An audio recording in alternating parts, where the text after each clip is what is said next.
नराम्रो सोच भएको व्यक्तिसँग, नराम्रो सोच भएको मानिससँग कहिले पनि बदला लिने सोच बनाउँदै नबनाउनुहोस्। एउटा कुरा याद गर्नुहोस्, जब रुखमा फल कुहिन्छ त्यसलाई झारिराख्नु पर्दैन। त्यो कुहिएको फल आफै एक दिन जमिनमा गिर्नेछ, जमिनमा झर्नेछ। हाम्रो वरपर तपाईँ हाम्रो कयौं सम्बन्धहरूमा, साथीभाइमा, आफन्तहरू बीचमा, छरछिमेकमा, समाज समुदायमा यस्ता नकारात्मक सोच भएका, नराम्रो सोच भएका, खराब विचार भएका व्यक्तिहरू प्रशस्तै मात्रामा भेटिन्छन्। कतिपय अवस्थामा तिनीहरूको कुरा हामीलाई सुन्दाखेरि कता कता नराम्रो लाग्छ, कता कता नरमाइलो लाग्छ। हामीले नगरेको कुरामा, हामीबाट नभएको दोषमा, हैन, हामीले नगरेको कुराहरूमा उनीहरूले अफवाह फैलाउँछन्। उसले त यस्तो गर्यो, उसले यस्तो गर्यो, उसले नराम्रो गर्यो, उसले समाजमा यस्तो कुरा गर्यो भनेर उसले सारा नकारात्मक कुराहरू चाहिँ त्यो समाजमा, समुदायमा फैलाउने काम गर्दछ।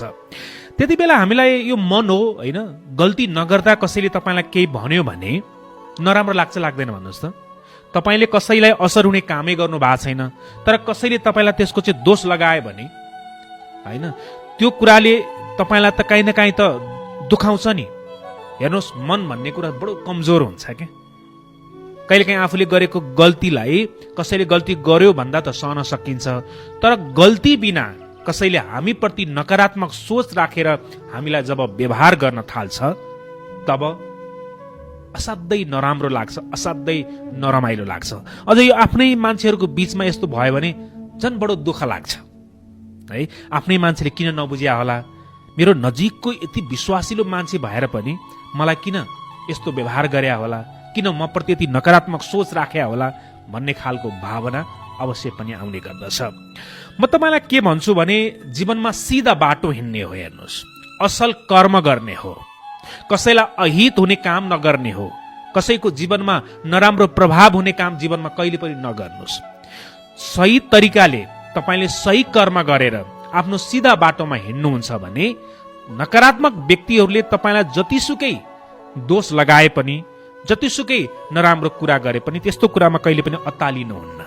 मैले सुरुमा पनि एउटा उदाहरण दिएँ, एउटा रुखमा जब फल कुहिन्छ त्यो फल आफै झर्छ, त्यसलाई ढुङ्गामुढा गर्नु पनि पर्दैन, गएर टिप्नु पनि पर्दैन, रुख चढ्ने दुःख पनि गर्नु पर्दैन। फल कुहिए पछाडि के हुन्छ, त्यो स्वतः आफै जमिनमा झर्छ। त्यसै गरी एक दिन त्यस्ता नराम्रो सोच भएको व्यक्तिहरू पनि आफै साइड लाग्नेछन्। अब त्यो नराम्रो सोच भएको व्यक्तिसँग तपाईँले प्रतिस्पर्धा गर्न थाल्नुभयो, मैले यस्तो गरेकै छैन, म यस्तो हुँदै होइन, तिमीले मलाई किन यस्तो भने, किन उस्तो भने भनेर उनीहरूसँग वाद विवाद गरेर आफ्नो समयलाई बर्बाद पार्नु भनेको यो गतिलो काम होइन। हेर्नुहोस्, तपाईँलाई थाहा छ, हैन, तपाईँलाई मजासँग थाहा छ कि यो व्यक्ति खराब छ, यो व्यक्तिको सोच नराम्रो छ, कसैलाई पनि राम्रो सोच राख्दैन, सबैलाई नराम्रो कुराहरू मात्र गर्छ, अरूको अहितमा हुने मात्र कुरा गर्दछ, समाजमा एक किसिमको नराम्रो हल्ला फैलाउने मात्र काम गर्दछ।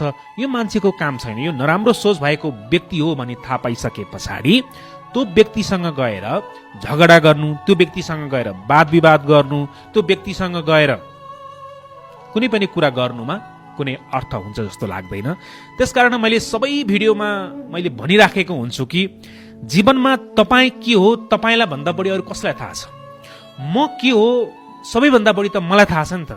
र यदि यति बेला मेरो भिडियो जसले हेरिराख्नु भएको छ, तपाईँ साथीहरू, तपाईँलाई तपाईँको बारेमा जति थाहा छ मलाई थाहा छ त तपाईँको बारेमा थाहा छैन नि। तपाईँको वरपर हुने व्यक्तिलाई पनि तपाईँ के हो थाहा हुँदैन। हेर्नुहोस्, त्यसकारणले पहिला आफू सही छु कि छैन भनेर चाहिँ सोच्नु पर्यो।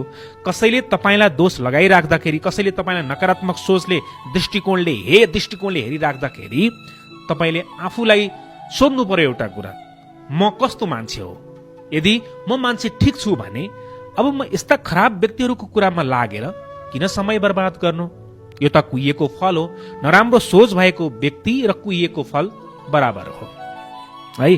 काँडाले घोच्छ भन्ने थाहा हुँदा हुँदै काँडाको नजिक किन जानु, हो कि नै?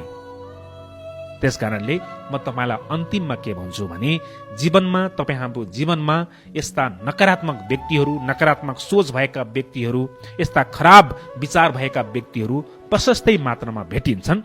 यिनीहरूलाई सबैभन्दा तपाईँ हामीले ध्यान दिनुपर्ने कुरा भनेको यिनीहरूलाई व्यवस्था गर्नु नै बुद्धिमानी हुन्छ।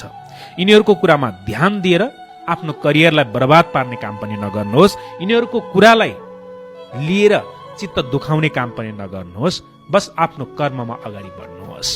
है त, यति नै भने नकारात्मक सोच भएका व्यक्तिहरूबाट सदैव टाढा नै बस्नुहोस्। यो नै बुद्धिमानी हुनेछ।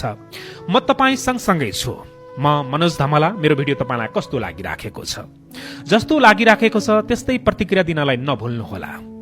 चिसो मौसम छ, आफ्नो स्वास्थ्यको ख्याल गर्नुहोला। जाँदा जाँदै फेरि पनि भन्छु, आफ्नो स्वास्थ्य सँगसँगै आफ्नो कर्मलाई विशेष ख्याल गरेर अगाडि बढ्नुहोला।